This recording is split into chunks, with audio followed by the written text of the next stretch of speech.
नमस्कार, आप देख रहे हैं राज्यसभा टीवी। आपके साथ मैं हूं अंकिता। सबसे पहले एक नजर डालेंगे इस वक्त की हेडलाइंस पर। महाराष्ट्र और हरियाणा में प्रचार के लिए महज 32 घंटे बाकी। प्रधानमंत्री नरेंद्र मोदी आज दोनों राज्यों में करेंगे प्रचार। रक्षा मंत्री राजनाथ सिंह की हरियाणा और अमित शाह की महाराष्ट्र में जनसभाएं। फिर से कांग्रेस अध्यक्ष बनने के बाद हरियाणा के महेंद्रगढ़ में सोनिया गांधी की पहली चुनावी सभा आज। बीएसपी प्रमुख मायावती भी हरियाणा में करेंगी प्रचार।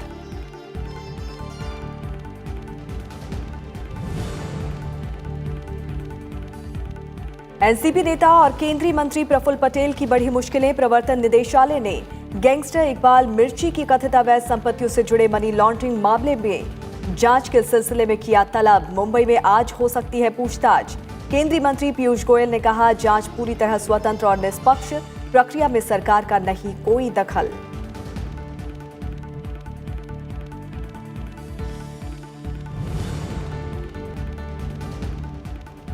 ई कॉमर्स कंपनियों फ्लिपकार्ट, अमेजॉन पर भारी छूट दिए जाने के आरोपों की जांच कर रही है सरकार। केंद्रीय वाणिज्य मंत्री पीयूष गोयल ने कहा, सस्ता सामान बेचकर खुदरा क्षेत्र को नुकसान पहुंचाने की नहीं दी जाएगी अनुमति।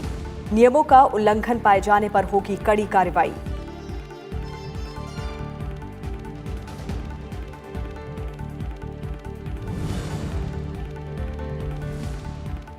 करतारपुर कॉरिडोर मामले में सर्विस फी के अलावा सभी मुद्दों पर सहमति। विदेश मंत्रालय के प्रवक्ता रवीश कुमार ने कहा, श्रद्धालुओं के हित को देखते हुए $20 सेवा शुल्क लगाने की जिद छोड़े पाकिस्तान। दोनों देशों के बीच जल्द समझौते पर हस्ताक्षर की जताई उम्मीद।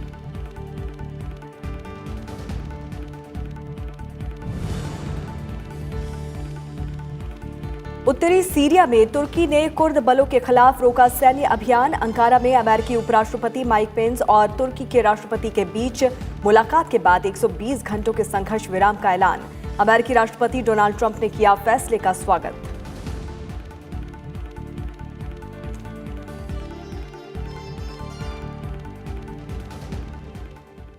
और खबरों की शुरुआत महाराष्ट्र और हरियाणा के चुनावी रण से।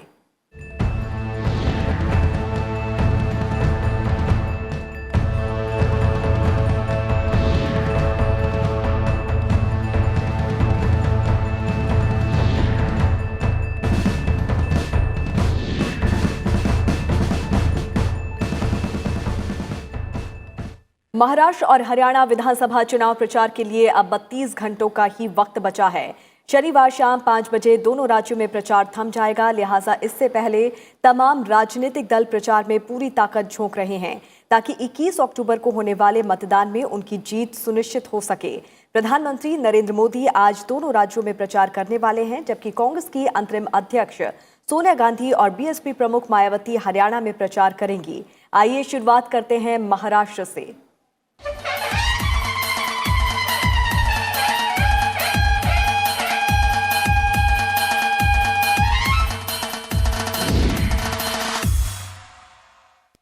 प्रधानमंत्री नरेंद्र मोदी आज हरियाणा और महाराष्ट्र दोनों राज्यों में प्रचार करेंगे। प्रधानमंत्री देश की आर्थिक राजधानी मुंबई में आज चुनावी सभा को संबोधित करेंगे। इससे पहले कल भी प्रधानमंत्री ने महाराष्ट्र के बीड, सतारा और पुणे में जनसभाओं को संबोधित किया। इस दौरान प्रधानमंत्री नरेंद्र मोदी ने एक बार फिर विपक्षी दलों पर निशाना साधा। सतारा में आयोजित जनसभा के दौरान प्रधानमंत्री ने एनसीपी और कांग्रेस पर निशाना साधा। उन्होंने कहा कि कांग्रेस और एनसीपी के बीच आपसी मतभेद हैं, जहां नेता एक दूसरे को नीचा दिखाने की कोशिश में लगे हैं। ऐसा गठबंधन महाराष्ट्र का भला कैसे कर सकता है?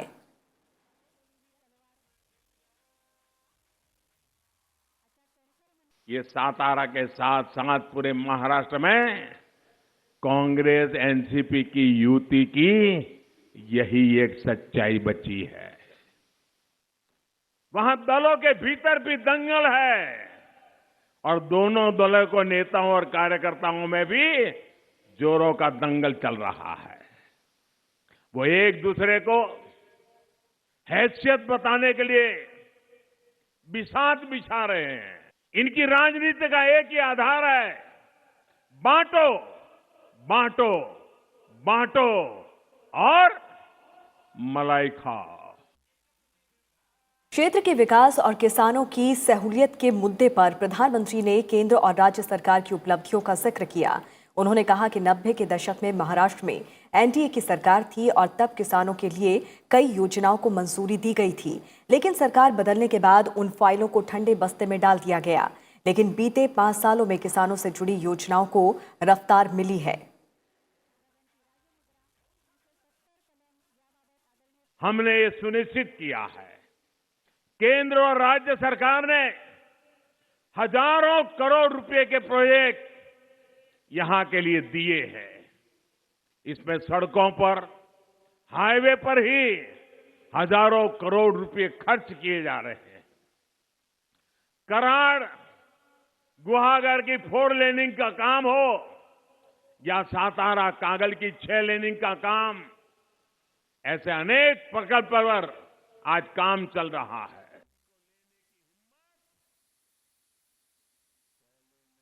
प्रधानमंत्री ने यह भी कहा है कि पिछले 5 साल में एनडीए सरकार ने केंद्र और महाराष्ट्र में शिवाजी महाराज के संस्कारों के मुताबिक काम किया है। उन्होंने कहा कि राष्ट्र रक्षा और राष्ट्रवाद सरकार की प्राथमिकताओं में शुमार है। शिवाजी महाराज के संस्कारों के अनुसार ही काम करने का पूरा प्रयास किया है। राष्ट्र रक्षा और राष्ट्रवाद को हमने प्राथमिकता दी है। भारत भूमि पर बुरी नजर रखने वालों को मुंह तोड़ जवाब दिया जाएगा। बीजेपी के कार्यकारी अध्यक्ष जेपी नड्डा ने भी कल महाराष्ट्र में चुनाव प्रचार किया। उन्होंने हिंगोली और उल्हासनगर में जनसभाएं की। जेपी नड्डा ने कहा कि महाराष्ट्र में 5 साल पहले ऐसी सरकार थी जहां भ्रष्टाचार ज्यादा था और विकास से जुड़े कामों को नजरअंदाज किया जाता था। उन्होंने ये भी कहा कि उस समय के मुख्यमंत्री म्यूजिकल चेयर का खेल खेलकर भ्रष्टाचार कर रहे थे। जेपी नड्डा ने कहा कि बीते 5 साल में मुख्यमंत्री देवेंद्र फडणवीस के कार्यकाल में महाराष्ट्र में राजनीतिक संस्कृति में बदलाव आया है और महाराष्ट्र भ्रष्टाचार मुक्त और विकास युक्त प्रदेश बन गया है। वहीं बीजेपी अध्यक्ष अमित शाह आज महाराष्ट्र में 4 चुनावी जनसभाओं को संबोधित करेंगे।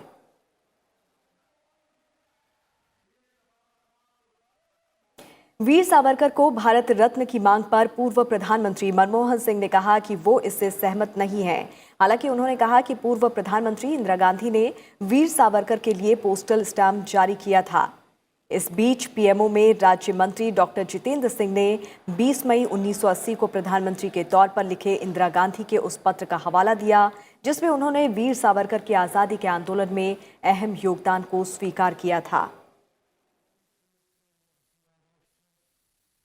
As far as Savarkar ji is concerned, you would recall that Indira ji had issued a postal stamp in commemorating Savarkar ji.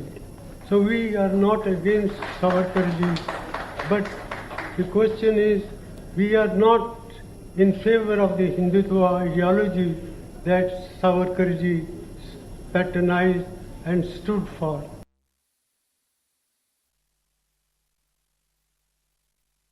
और अब बात करते हैं हरियाणा की।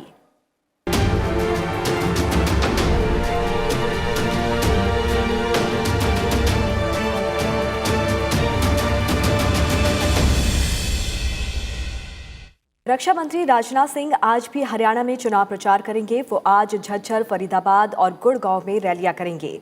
इससे पहले कल हरियाणा के भिवानी में चुनाव प्रचार के दौरान कांग्रेस की जमकर खिंचाई की। पार्टी उम्मीदवार के समर्थन में रैली को संबोधित करते हुए राजनाथ सिंह ने कहा कि जम्मू कश्मीर से अनुच्छेद 370 हटने के बाद कांग्रेस पूरी तरह बटी हुई नजर आ रही है। यही नहीं, हरियाणा में पूरा विपक्ष बिखर गया है। उन्होंने कश्मीर के मुद्दे का अंतर्राष्ट्रीयकरण करने की कांग्रेस की आलोचना की। उस समय भी हम लोगों ने वादा किया था, बहुमत मिलेगा, स्पष्ट बहुमत मिलेगा तो हम धारा 370 समाप्त करेंगे। जो ही बहुमत हम लोगों को मिला, धारा 370 हम लोगों ने समाप्त कर दिया। अब उसको लेकर भी हंगामा। लेकिन आपने देखा कि सारी राजनीतिक पार्टियां सब खंड खंड हो गई हैं धारा 370 के नाम पर। कांग्रेस में भी विभाजन हो गया है, जितने भी विरोधी पार्टियां सब में विभाजन हो गया है, यहां के लोकदल में भी विभाजन हो गया है। वहीं कांग्रेस अध्यक्ष सोनिया गांधी भी आज हरियाणा के महेंद्रगढ़ में एक चुनावी सभा को संबोधित करेंगी, जिसमें वो राज्य में पार्टी उम्मीदवारों के लिए वोट मांगेंगी। राहुल गांधी के इस्तीफे के बाद पार्टी के अध्यक्ष बनने के बाद सोनिया गांधी की ये पहली चुनावी सभा होगी। इस जनसभा में कांग्रेस महासचिव और हरियाणा प्रभारी गुलाम नबी आजाद, पूर्व मुख्यमंत्री भूपेंद्र सिंह हुड्डा, प्रदेश कांग्रेस कमेटी के अध्यक्ष कुमारी शैलजा और कई स्थानीय नेताओं और उम्मीदवारों के मौजूद रहने की संभावना है। वहीं बीएसपी प्रमुख मायावती भी आज हरियाणा विधानसभा चुनाव में अपनी पार्टी के उम्मीदवारों के पक्ष में प्रचार करेंगी। वो आज गुरुग्राम और झज्जर में जनसभाओं को संबोधित करेंगी।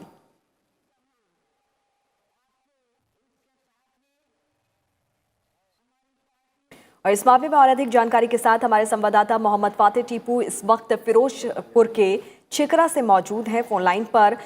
टीपू, जिस तरह से अब 32 घंटे का वक्त ही शेष रह गया है और ऐसे में तमाम जो राजनीतिक दलों के दिग्गज हैं वो अपनी पूरी ताकत यहां पर झोंकते हुए नजर आ रहे हैं, लेकिन खास तौर से अगर हम मुद्दों की बात करें तो स्थानीय मुद्दे यहां पर छाए हुए हैं या राष्ट्रीय मुद्दे यहां पर ज्यादा लोगों के बीच में चर्चा का विषय बने हुए हैं? देखिए अंकिता, चुनाव पे अगर हम नजर डालेंगे तो जाहिर बात है कि राष्ट्रवाद का मुद्दा भी यहाँ पे हावी है। उसके अलावा कुछ इलाके हरियाणा के ऐसे हैं जहाँ पर स्थानीय और क्षेत्रीय मुद्दे भी हावी हैं।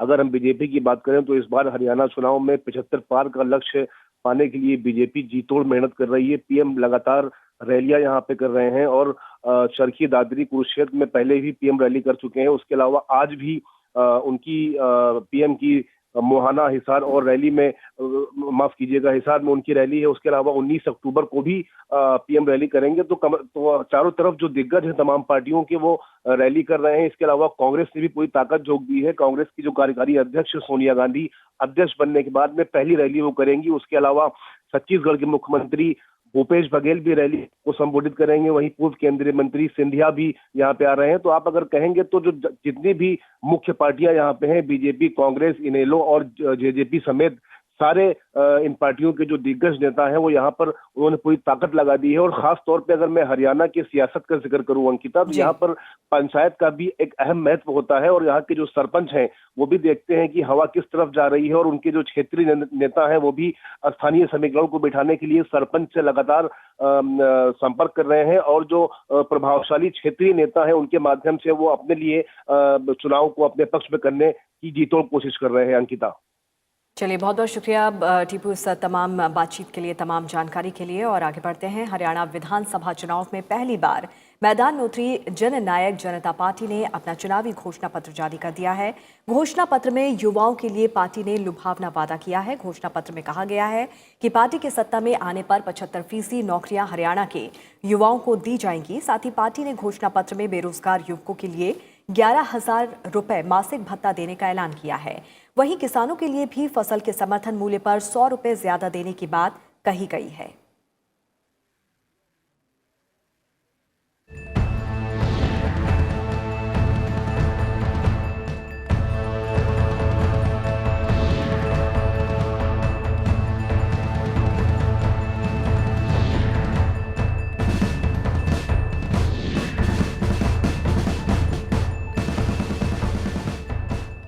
और बात करते हैं कुछ और अहम खबरों की। एनसीपी नेता प्रफुल्ल पटेल की मुश्किलें बढ़ गई हैं। प्रफुल्ल पटेल के खिलाफ दाऊद के नजदीकी सहयोगी गैंगस्टर इकबाल मिर्ची से कथित संबंधों को लेकर जांच के दौरान चेन्नई में 1 दर्जन से अधिक फर्जी और बेनामी बैंक अकाउंट्स का पता चला है।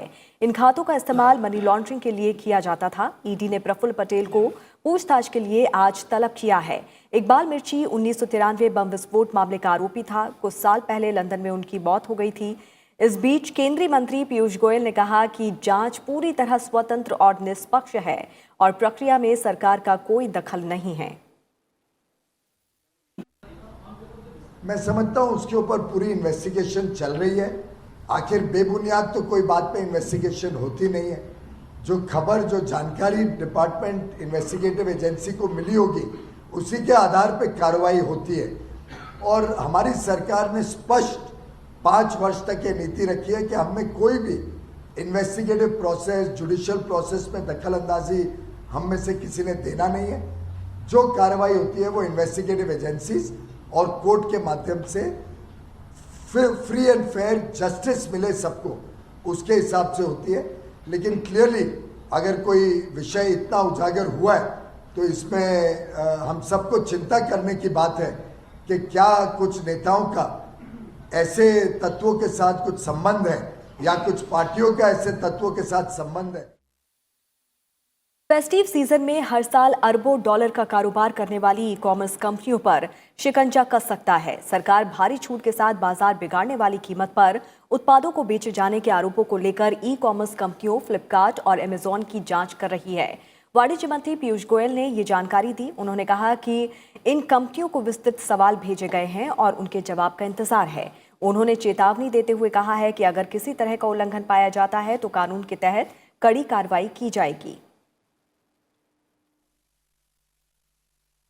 ई कॉमर्स कंपनी को कोई अधिकार नहीं है कि वो उसके प्रोडक्ट्स को डिस्काउंट करे, वो उसके प्रोडक्ट्स को प्रीडेटरी प्राइसिंग या सस्ते में बेच के और जो हमारी रिटेल की व्यवस्था है उसको नुकसान पहुंचाए।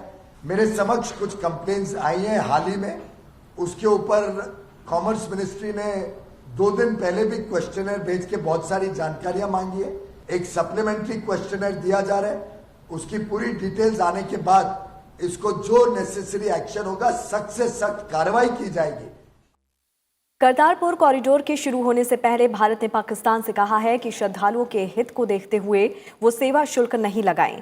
पाकिस्तान ने कॉरिडोर को लेकर समझौते का अंतिम मसौदा भारत के पास भेजा है। इसके मुताबिक हर भारतीय तीर्थयात्री से $20 का सेवा शुल्क लिया जाएगा। भारत पहले भी इस प्रस्ताव को ठुकरा चुका है। भारत ने उम्मीद जताई है कि यात्रा शुरू होने से पहले दोनों देशों के बीच समझौते पर हस्ताक्षर हो जाएंगे। विदेश मंत्रालय के प्रवक्ता रवीश कुमार ने कहा है कि करतारपुर कॉरिडोर पर कई राउंड की बैठक हुई है। इसमें तीर्थयात्रियों पर लगने वाले शुल्क के अलावा अन्य सभी मुद्दों पर सहमति बन गई है। पाकिस्तान $20 सर्विस चार्ज पर अड़ा हुआ है। भारत ने पाकिस्तान से कहा है कि श्रद्धालुओं के हित को देखते हुए वो सर्विस चार्ज नहीं लगाएं। करतारपुर कॉरिडोर का उद्घाटन प्रधानमंत्री नरेंद्र मोदी 8 नवंबर को करेंगे। केंद्र सरकार ने गुरु नानक के नाम पर कपूरथला से तरन तारण के नजदीक तक जाने वाले राष्ट्रीय राजमार्ग का नाम श्री गुरु नानक देव जी मार्ग करने का फैसला किया है। केंद्रीय सड़क परिवहन और राजमार्ग मंत्री नितिन गडकरी ने ये जानकारी दी। उन्होंने ट्वीट किया कि पंजाब के कपूरथला से तरन तारण के नजदीक गोविंदवाल साहिब तक का नया राष्ट्रीय राजमार्ग संख्या 703 AA बनाया गया है और इसका नाम श्री गुरु नानक देव जी मार्ग रखा गया है। जम्मू कश्मीर प्रशासन के राज्य विधान परिषद को समाप्त करने का आदेश जारी किया है। विधान परिषद के 116 सदस्य कर्मचारियों को 22 अक्टूबर तक सामान्य प्रशासन विभाग में रिपोर्ट करने को कहा है। इस महीने की 31 तारीख को आधी रात से जम्मू कश्मीर राज्य 2 केंद्र शासित प्रदेशों लद्दाख और जम्मू कश्मीर में बंट जाएगा। जम्मू कश्मीर प्रशासन ने राज्य विधान परिषद को ये निर्देश भी दिया है कि वो समय समय पर अपने द्वारा खरीदे गए सभी वाहनों को राज्य मोटर गैराजेस को हस्तांतरित करने के साथ साथ विधान परिषद की इमारत को हर प्रकार के फर्नीचर और इलेक्ट्रॉनिक उपकरणों सहित स्टेट विभाग के निर्देशक के सुपुर्द कर दे। डीएनए प्रौद्योगिकी विनियमन विधेयक 2019 की पड़ताल संसद की विज्ञान प्रौद्योगिकी पर्यावरण और वन संबंधी स्थायी समिति करेगी। राज्यसभा सदस्य जयराम रमेश की अध्यक्षता वाली इस समिति को 3 महीने के भीतर पड़ताल करके रिपोर्ट देने का दायित्व सौंपा गया है। राज्यसभा के सभापति एम वेंकैया नायडू ने लोकसभा अध्यक्ष ओम बिरला के परामर्श से समिति को विधेयक की पड़ताल करने को कहा है। 8 जुलाई 2019 को केंद्रीय विज्ञान और प्रौद्योगिकी मंत्री डॉक्टर हर्षवर्धन ने डीएनए प्रौद्योगिकी उपयोग और अनुप्रयोग विनियमन विधेयक 2019 को लोकसभा में पेश किया था। ये विधेयक गुमशुदा व्यक्तियों, पीड़ितों, दोषियों, विचाराधीन कैदियों और अज्ञात मृत व्यक्तियों की पहचान के लिए डीएनए प्रौद्योगिकी के उपयोग और अनुप्रयोग के विनियमन से संबंधित है। और कुछ अंतर्राष्ट्रीय खबरों का करते हैं। सर्बिया के बेलग्रेड में चल रहे अंतर संसदीय संघ की 141वीं बैठक का समापन हो गया। लोकसभा अध्यक्ष ओम बिरला की अगुवाई में गए भारतीय संसदीय प्रतिनिधिमंडल की ओर से सांसद शशि थरूर ने बैठक के सफल आयोजन के लिए बधाई दी। उन्होंने कहा कि इस मंच में सांसदों को अलग अलग देशों से आए प्रतिनिधियों के विचार जानने, मौजूदा चुनौतियों और संसदीय प्रक्रियाओं को जानने का मौका मिला है।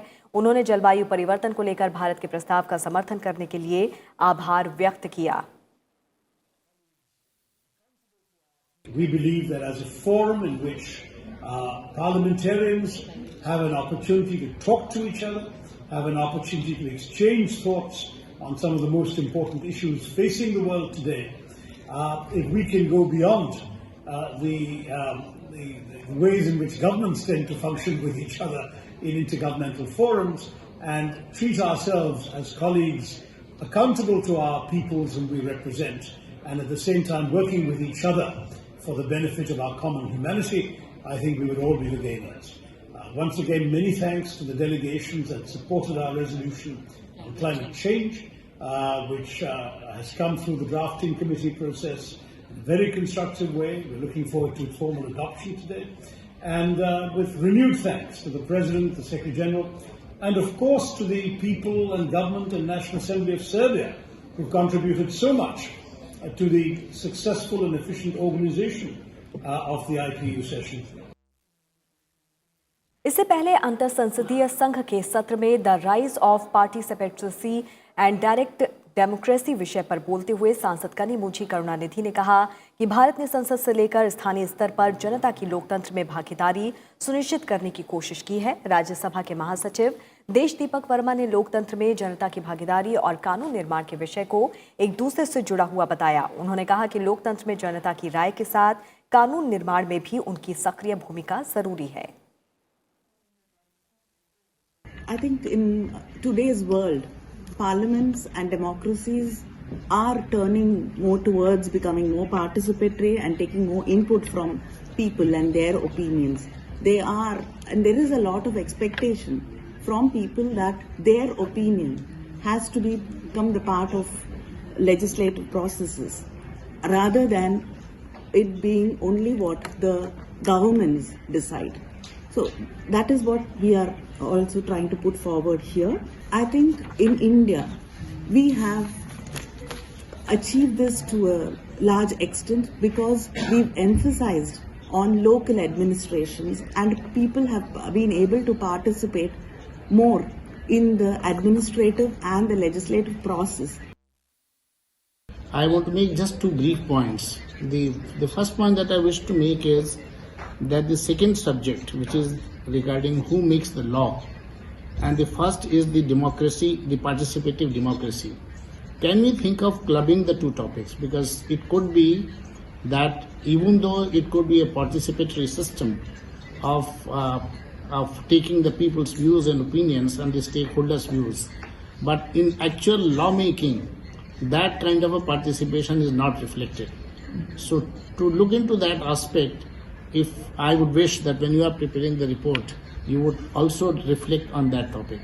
This direct participation could not be the effective way of participation. It could be a very dumb participation if you are doing it through the internet, where you just say that whether it should be done or should not be done, unless you discuss the merits and demerits and ways to actually accomplish the result.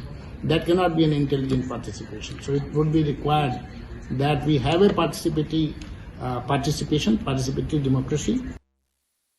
Bharat दुनिया की सबसे तेजी से बढ़ती अर्थव्यवस्थाओं में से एक है। वॉशिंगटन में मीडिया से मुखातिब होते हुए वित्त मंत्री निर्मला सीतारमण ने ये बात कही। उन्होंने कहा कि निवेशकों को भारत की तुलना में दुनिया में कोई बेहतर जगह नहीं मिल सकती है।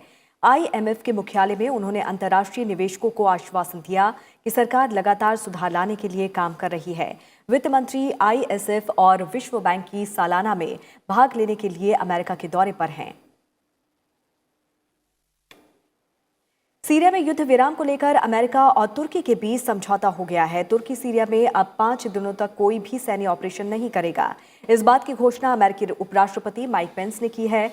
अमेरिका के उपराष्ट्रपति माइक पेंस ने कहा है कि तुर्की उत्तरी सीरिया में अपना सैन्य अभियान रोकने पर राजी हो गया है ताकि कुर्द नेतृत्व वाले बल पीछे हट सकें। ये घोषणा अंकारा में पेंस और तुर्की के राष्ट्रपति अर्दोआन के बीच करीब 4 घंटे चली मुलाकात के बाद की गई है।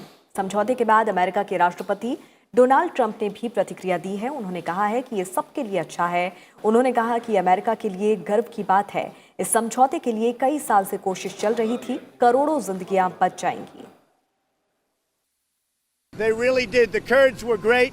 Great day for the Kurds. It's really a great day for civilization. It's a great day for civilization. So I just want to thank everybody. and I was prepared to do that. I just want to thank and congratulate, though, President Erdogan. He's a friend of mine, and I'm glad we didn't have a problem because, frankly, he's a hell of a leader, and he's a tough man, he's a strong man, and he did the right thing, and I really appreciate it, and I will appreciate it in the future. Malaysia के जोहर बाहरू में सुल्तान जोहर cup hockey tournament में आज भारतीय junior पुरुष hockey team अंतिम round robin match में Britain से भिड़ेगी। इससे पहले भारतीय जूनियर पुरुष हॉकी टीम ने ऑस्ट्रेलिया को 5-1 से हराकर फाइनल में जगह पक्की की थी। अंतरिक्ष में आज एक इतिहास बनने वाला है। अंतरिक्ष विज्ञान के इतिहास में ऐसा पहली बार होगा जब 2 महिला एस्ट्रोनॉट्स एक साथ अंतर्राष्ट्रीय स्पेस स्टेशन के बाहर स्पेस वॉक करेंगी। एस्ट्रोनॉट जेसिका मीर और क्रिस्टीना कोच आज अंतर्राष्ट्रीय स्पेस स्टेशन से बाहर निकलेंगी और स्पेस स्टेशन के सोलर पैनल में लगी लिथियम आयन बैटरी को बदलेंगी। और इससे पहले महिलाओं की स्पेस वॉक का प्रोग्राम मार्च महीने में था, लेकिन स्पेस सूट न होने की वजह से इसे टाल दिया गया था। मार्च में स्पेस वॉक रद्द होने के बाद से अब तक अंतरिक्ष स्टेशन पर 3 स्पेस सूट पहुंचाए जा चुके हैं और अब तक एक साथ 3 अंतरिक्ष यात्री एक साथ स्पेस वॉक कर सकते हैं, लेकिन सिर्फ 2 एस्ट्रोनॉट्स का प्लान बनाया गया है। तीसरा बैकअप सपोर्ट में तैयार रहता है। इसरो ने चांद की सतह की बेहद खूबसूरत तस्वीर साझा की है। चंद्रयान 2 के इमेजिंग इंफ्रारेड स्पेक्ट्रोमीटर पेलोड ने चंद्रमा की सतह की तस्वीर खींची है, जिसे इसरो ने ट्वीट कर साझा किया है। इमेजिंग इंफ्रारेड स्पेक्ट्रोमीटर को इस तरह से डिजाइन किया गया है जिससे वो चंद्रमा की सतह से परिवर्तित होने वाले सूर्य के प्रकाश को माप सके। और इसी के साथ इस बुलेटिन में फिलहाल इतना ही। अब से कुछ ही देर में देखिए ब्रेकफास्ट न्यूज। नमस्कार।